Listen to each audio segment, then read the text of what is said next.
Alrighty, hello everyone, it's Silver Kyle here, and this is my gaming update number 8, and I haven't done one of these in about 6 months, and I think that's quite apparent. There are a lot of games here, and I figured the best way might be to just shotgun through everything. Let's get on with this, because this is going to be a quite lengthy update. Hopefully this never happens again. Granted, though, a lot of these games are used games that either picked up at GameStop or hawk shops, thrift stores, whatever you want to call them. So a lot of them are really cheap. Some of them are ranging like $1 each, like the PS2 games and some of the Xbox games. Original Xbox, not Xbox One. I said that in the last video. Anyway, lots of them are really cheap. $1 each. You can't pass that up. Others were like $2, ranging to $5 to $10 about. So I didn't spend a lot of money on most of these games. But anyway, there are a lot of games here, and out of all of this entire pile, this pile right here is the only pile of games that I played. I played quite a bit of these games, but everything else is just, adding to the collection at the moment. Some of them, for example, this Kingdom Hearts, the remix, it's a limited edition, and that's why I wanted to get it, because I know that it'll be so much more expensive if I wanted the limited edition sometime down the road. Another example, Pandora's Tower RPG, and I didn't want to have another Xenoblade Chronicles on my hands, where the price just goes so much higher. So that's why I picked up a lot of these games. Some of the newer games anyway, and the other ones they were just cheap. So anyway, enough of my talking about the reason why this is as it is, and let's get into everything that I picked up in the last 6 months. First things first, I did get a 3DS XL case. I had the 3DS XL quite a while ago, but I was just using like the plastic that it came in, which is better than nothing, but it's a lot better to have the case. I had the original 3DS case, but that doesn't fit a 3DS XL. So my girlfriend noticed that, and she's like, you can't do that. She has kind of like OCD to an extent that I have OCD, where everything has to be neat and complete and all that kind of stuff, and put away. And so she got me this, so I'm quite thankful for that. I love that she's like a gamer girlfriend, and I'm going to be talking about her a lot in some of the games that I've played, because we have been gaming together, which is pretty awesome. So anyway, here is the 3DS XL case. It's quite nice. Mario looks nice, and it's embossed. You can feel it. Well, not embossed, but you can feel the difference from here over to Mario, and it can hold games as well, which is quite nice as well. Next up is Donkey Kong Country Returns 3D. And this plays beautifully on the 3DS. It is, I have it on the Wii, and it's a freaking hard game, man. But they did add some extra things in the 3DS version, where you don't die as fast, because they added a few like upgrades, which is really nice. And I like it on the 3DS because, for one, it kind of feels as if it was made for 3D. If you've played the game on the 3DS, you're like, well, and you had the 3D on, you're like, wow, this actually kind of seems like it was as if it was made for it. But not only that, you don't have to waggle your controller. You have buttons to press, because the 3DS has more buttons than the actual Wiimote does. So you don't have to waggle it around or do anything, a gimmick type of thing. Which, in my opinion, in games like New Super Mario Bros., it doesn't bother me too much. But I love playing Donkey Kong much more on the 3DS, and I'm having a blast with this. Playing with my girlfriend, too. She got a 3DS earlier this year, and we've been really enjoying this one. But it's freaking hard as hell, man. Next up, Fire Emblem Awakening. Yes, I have finally started playing this game. No, I have not beaten it yet. But I will say I am loving the everlasting hell out of this game. Really good year for RPGs. I'm going to go through a bunch of other RPGs that I have from this year, and Ni no Kuni is another one that I had at the earlier. I still have it. I haven't played it since. But that's another game, and then we're going to go through a few other RPGs. Great year for RPGs, and Fire Emblem Awakening is probably, well, have I played any other RPG on the 3DS? I don't think I have, but if I did, I'd probably still say that this one's amazing. I'm really enjoying it, and I like the tactical RPGs, where it's like a chess game, and you have to kind of like strategize what you're going to do with each character. And there's a crap load of characters here. Another thing, too, about this game, if by chance you have not played Fire Emblem and you have a 3DS and you like RPGs, but you've always been afraid of the Fire Emblem series because of the permadeath, they've taken it out. So it's if your characters die, they just basically sit out for the rest of that round, and then they'll be back at the end. So that's kind of nice for newbies that are, not used to the Fire Emblem series, and we're kind of afraid of that, like myself. But I'm thinking now, once I finally beat this game, I will go back and return to those the other Fire Emblem games, even though they have the permadeath, just because of how much I'm enjoying this one. Mario Tennis Open, another game that I picked up to play with my girlfriend. It's okay. It's a Mario sports game, and it's good for what it is, but it's not amazing. We've had some fun with this, but we're kind of like, kind of on the mediocre side. But if you want a good, I guess, sports game, and you really like tennis, the upgrades are nice. Which is, I really wouldn't get a tennis game. Actually, no. Out of all the sports games, tennis would probably be the one. Even if it doesn't have any gimmicks, I would probably maybe still play that one. Or golf. Golf would be the first one, and then tennis would be after that. But with the Mario, it just adds a little bit of flair to it because of the upgrades and stuff. So it's not bad, just not amazing. However, Tales of Xillia is freaking amazing. This is my first Tales game that I ever picked up, and I did get the collector's edition.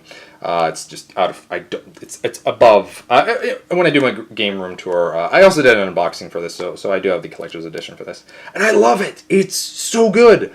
I thought that I was going to kind of enjoy it. That's why I kind of shelled out the $100 to get the limited edition, but I didn't expect to enjoy it this much. This takes me back when I'm playing it. I don't know. It feels like I don't know, kind of like a Final Fantasy game. I don't know. It's just this is my first Tales game, so I have no experience with any of the other Tales games, so I can't really compare them to those. And maybe all the other Tales games are like this, but I'm just really enjoying this, and it brings me back to just Final Fantasy games from the late 90s, like 7, 8, 9. I don't know. I'm just drawing that comparison, and other than it's not turn based, which is fine with me. The combat is good, but I'm really enjoying the main character, Jude, and Maxwell.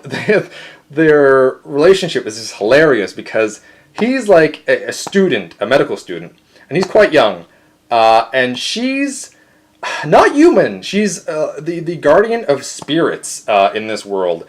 So she's not human at all, and she's created this form for herself, and she has these conversations with Jude, and it's just so polar opposites. Like she at one point cuddles him because he's feeling sad, and she's like, "Isn't that what like people do?" And he's like, "Well, not real, kind of." And I don't know. It's just very awkward, and I'm enjoying the conversations that they're having, but also just the colors of this game. Like the worlds are just fantastic, and I didn't expect to enjoy that as much either. Trying to get some, and it's very anime oriented. They have cutscenes that are anime oriented, or just like the in-game. And they all look really nice, and they feel like they belong. So very much enjoying this game, and it's going to be a nice game to complement Grand Theft Auto 5, which is released tomorrow. And I know that I'm going to be playing a lot of Grand Theft Auto 5, but every once in a while when I do need a break, Tales will be a nice one to go to and take a break from. The Last of Us. My goodness, the last 2 games there, just probably the best games this year that I played. The Last of Us, I played this and I beat this. And it's so good. A lot of people, because it's from Naughty Dog, are going to compare it to Uncharted. If we're going to do that, I would say that The Last of Us is better than Uncharted 1, but not Uncharted 2 or 3. Those 2 games are some of my favorite games of all time, so it's really hard for The Last of Us to beat it. But I will say that this is one of the best games that I played this year, and it took me about 14 hours to beat. I did die quite a few times. Well, enough. But it's not like Uncharted. It's a survival horror game. Well, maybe not a horror game, but it's a survival game where you have to conserve your ammo, and you look around everywhere. It does become a little bit easier, halfway through the game when if you look around. You will find so much. So, I am actually considering playing this on the hard difficulty, just so that it's a little bit crazier when I have a little bit more time.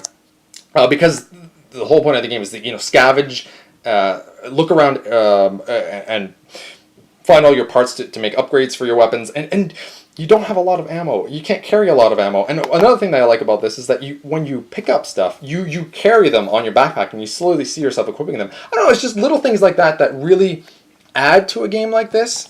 I've actually considered doing a review for this game because I enjoyed the hell out of it. I don't have time. I have not played the multiplayer at all, and I've heard that is fantastic as well. But from the single player campaign, I love it. It is one of the best games this year. Don't compare it to Uncharted. Try not to.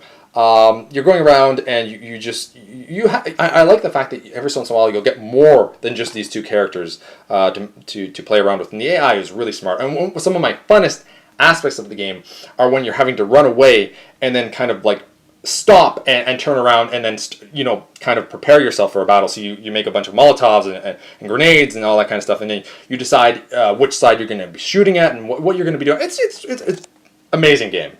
Trust me. If you have a PS3, definitely pick up The Last of Us. Okay, Starcraft II Heart of the Swarm, which came out in March. It's the expansion pack to Starcraft II, and I played a load of this when it first came out. I don't know how many hours I played into the multiplayer. Really, though, I really didn't change that much up from my normal build in terms of the units, but I changed my strategy. It's really good. I just... For the Terran players, there's not really anything that I really enjoyed. Once in a while, I would switch it up a little bit with the different units, but for the most part, I just kept my regular units from the original StarCraft II vanilla. But for the other races, I see a lot of positives, and I play 3v3s or 2v2s with my brother, and we've completely switched up our strategies, and I don't know if I enjoy this more. I'd probably say I still enjoy StarCraft Wings of Liberty more for the multiplayer aspect. But it's still very good, and it does switch up everything. And the campaign, I'm about halfway through, and then I just lost myself to the multiplayer and just never went back to it. I do want to eventually beat it this year because StarCraft II, the campaigns, anything from Blizzard really, the campaigns, there's a lot of lore in there, and there's a lot of, I don't know, it's just very fun. Like, it's an RTS campaign, and I have a blast with them. What's her name? This bothers me. Kerrigan. Yeah, Sarah Kerrigan. She's awesome. She's... Spoiler alert if you haven't played Wings of Liberty, but they save her in the first StarCraft II. And in this one, she's kind of on the good side, but she's still kind of Zerg, and like then... She gets, like, everybody leaves her, and she decides to stay back and try to, like, save the main character from the first one. And I don't remember his name either now. Jesus, Murphy. It's not there. But anyway, they try to save him. She's turning back into her Zerg form to control the Zerg. And so you play as the Zerg. And it's really interesting that she's kind of going to the dark side. She's still a good person, but she's going to the dark side of the Zergs to save, the other character, and like all the humans and Terran are like, she's going back and she's going crazy, but they left her, like she had no choice. So I don't know, I'm enjoying it, and a great campaign once again. Though, not probably as good as Wings of Liberty, but I beat Wings of Liberty and I loved it, and this one I'm only halfway through, so I might pick up later on. Okay, we're getting close here. So at least the games that I played, and I'll just shotgun through everything. New Super Luigi U. Sorry. This is... It's the indirect sequel to this. It's DLC, technically, for New Super Mario Bros. U. I beat it with my girlfriend. It was just under 4 hours, so it is quite a short game. The thing is that you start off the mission with 100 seconds. In like Mario games, once you get 100 seconds, it goes dun dun dun dun dun dun dun dun. So you have to speed up, and you start off right off the bat with only 100 seconds to go. So it's a lot shorter because of that. But you're kind of cruising through, and I like that. I like that aspect that you have to, you're just rushed right from the get-go. But it also means that it is a much shorter game, and the level design is good. Just, it's not really... The thing is that a lot of the maps are kind of the same thing from New Super Mario Bros., but just condensed. And so there's not really a lot new in New Super Luigi U, other than the fact that you have less time to do it. Instead of Mario, there's Nabbit here, who's actually invincible to enemies. So Nabbit can still die if he falls in like the lava or something, or falls off the screen, but he can't get hurt from anything, which is kind of cool, but kind of different. I'm not sure. My girlfriend actually played as Nabbit. She loved it because she's just like, you know, just running by everything, and I'm like, oh, wait for me. Like, I can't do that. But I don't know. It's just not as good as New Super Mario Bros. U, which is, you know, understandable, but doesn't really bring a lot of new things to the table. I don't know if I was expecting anything else from this, but it's okay. If you like New Super Mario Bros. U, I'd say maybe. If you're okay with 4 hours, a 4 hour long game, without like collecting everything, obviously, which is a big thing of these games. So if you collected like all the stars, then it would take a little bit more time. And it is fun when you have a lot of people around. That's the main thing about these games. And that's kind of what I'm going to talk about for these two games, which I've talked about numerous times in my gaming updates. I'm always playing them because I don't have any other games for the Wii U. There are other games I'm interested in, but I just have not had the time to pick them up. I actually did pick up another Wii U game, though. Right there.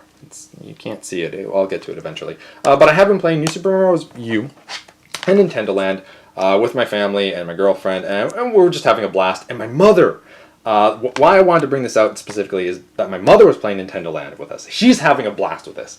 And we were playing the Zelda level.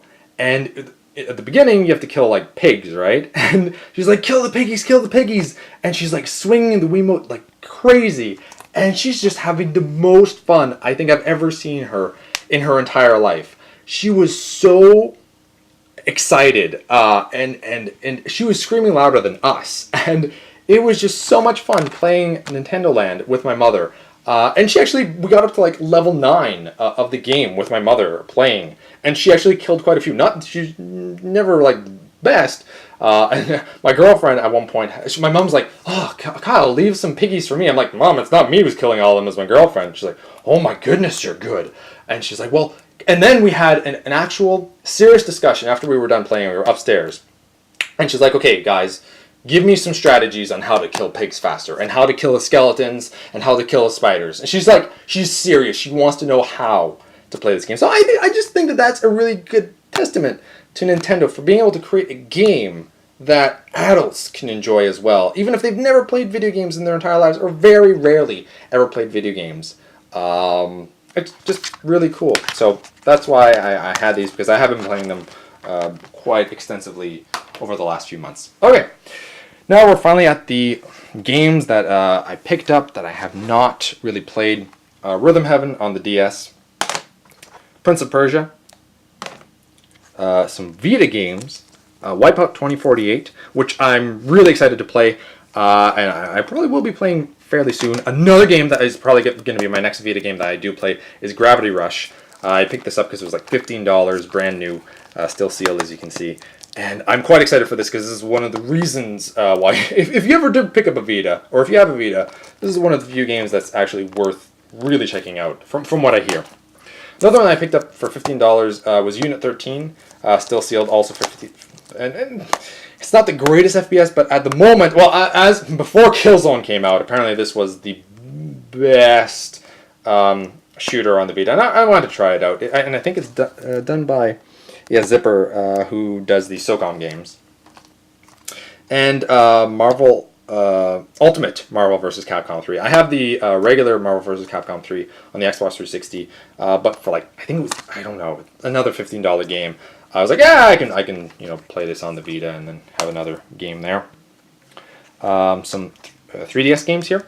Tetris Axis. It was like $10, and I did play this actually. This should have been in the other pile. I did play this with my girlfriend. It's okay. I don't know. Tetris DS was a lot better, and I don't know. It's Tetris. Like, how can I not like it? But for whatever reason, Tetris DS hooked me a lot more, and I played numerous hours into that game. But when I was playing with my girlfriend, it was just like, okay, it's another Tetris game. Project Cross Zone, which I have not played, but I wanted it because of the... Well, I had intentions of playing it, but I just never did. Over the summer, my girlfriend, for the 4 months that she was out of school, she was living about 2 hours away from me, so every week when I would have time off, I would go visit her. So because I was doing that, I really didn't have a lot of time to play a lot of games. And that's... So I bought this, and I picked it up, and I had intentions to play it, but I just never did. But I'm okay with it because I did get the the first run of the game, which is the limited edition. So I'm glad that it's at least in my collection, and I will get around to it. Some PSP games here, and I'm going to start collecting really hardcore for the PSP. I've neglected it for so long that I really want to start getting some. These ones I did not buy. This one is Grand Theft Auto Liberty City Stories and Cube, which were two games that my brother and his girlfriend got me for my birthday. And here's Wipeout Pulse, which my girlfriend had picked up for me because I was looking at it and I was like, no, I'm okay. I don't need to buy anything today. And she's like, well, you wanted it, so I'll get it for you. So that was quite nice of her. And I did pick up Wipeout 2048, and I think I'm going to get Wipeout Pure as well and play the PSP games first, and then kind of play the Vita game just to kind of have a reference point, I guess. Okay, we're getting there. This is going to be a long video, isn't it? Oh my goodness, it's very long. Okay, Kingdom Hearts, the PS3 limited edition, which looks fantastic. I probably will be doing an unboxing of this eventually after I do some Grand Theft Auto 5 videos starting tomorrow. But I'm quite excited to have the limited edition. Probably won't be playing this for quite a long time, but that's okay. Same goes for Pandora's Tower.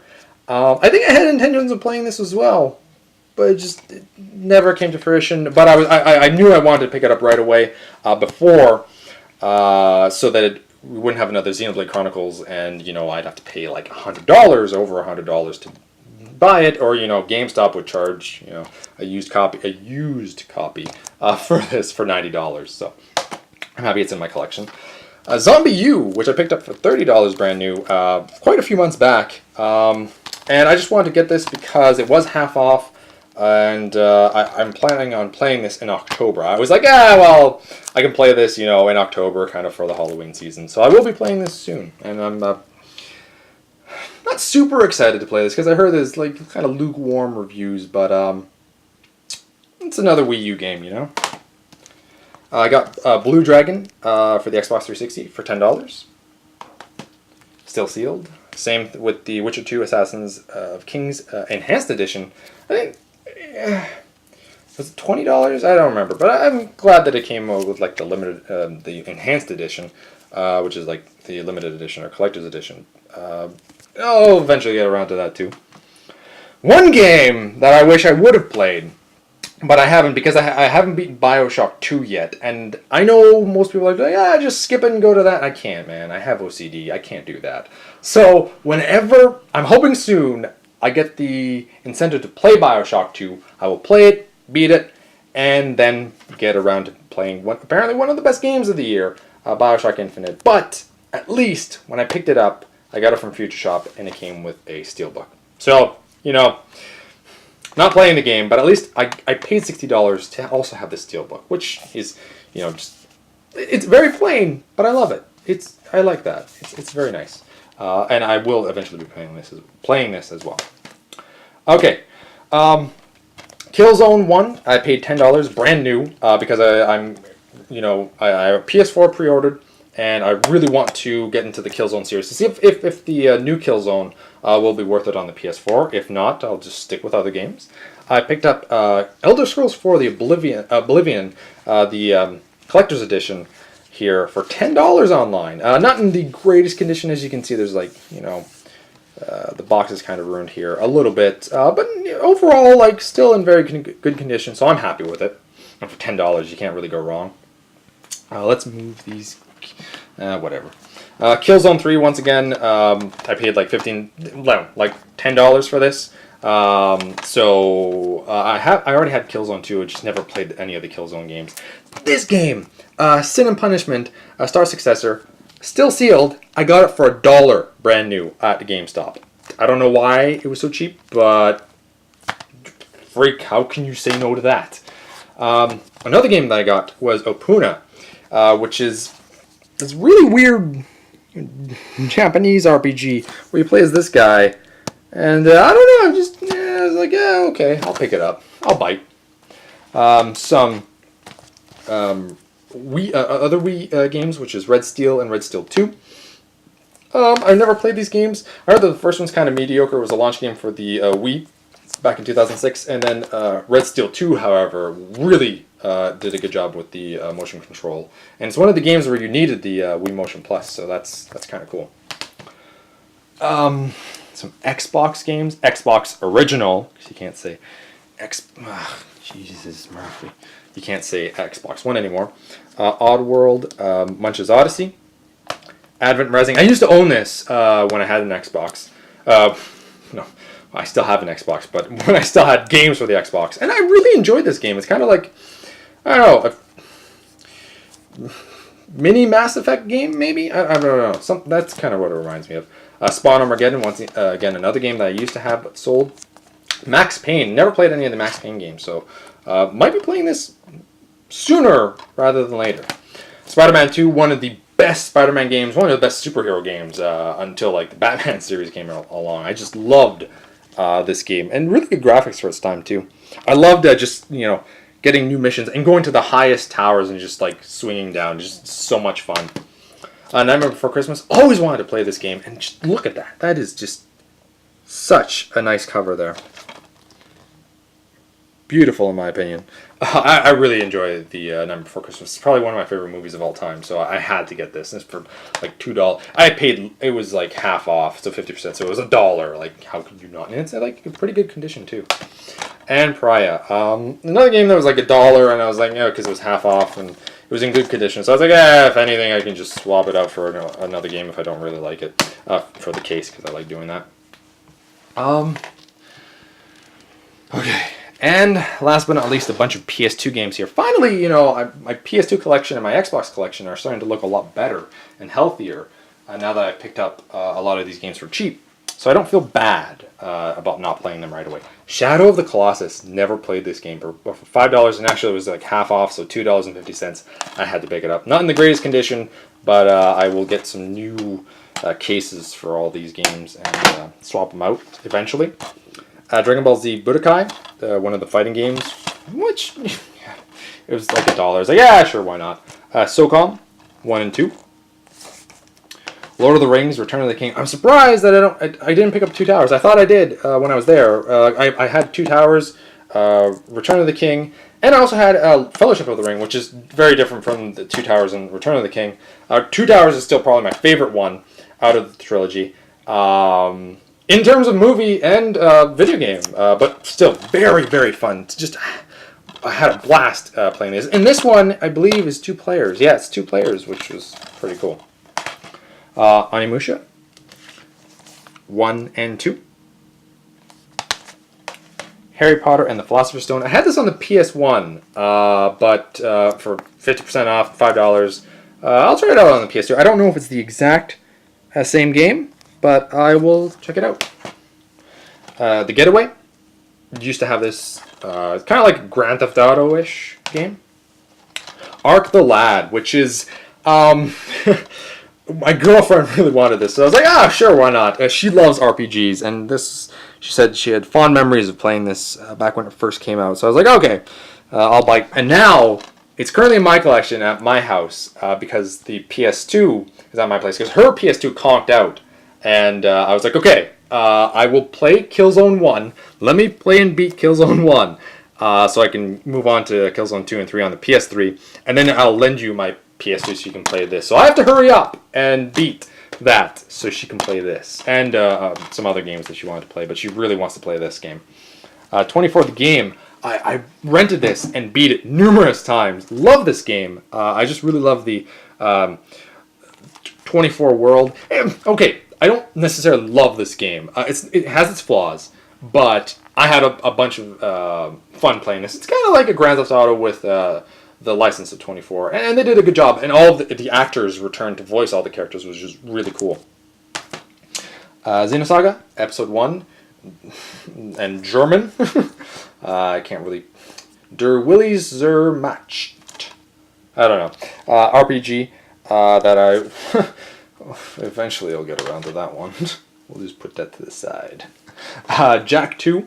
My brother really liked the Jak and Daxter series. I don't have 1 or 3, but it's actually in one of the best conditions out of all these games. So I was like, yeah, freaking right, I'll get that game.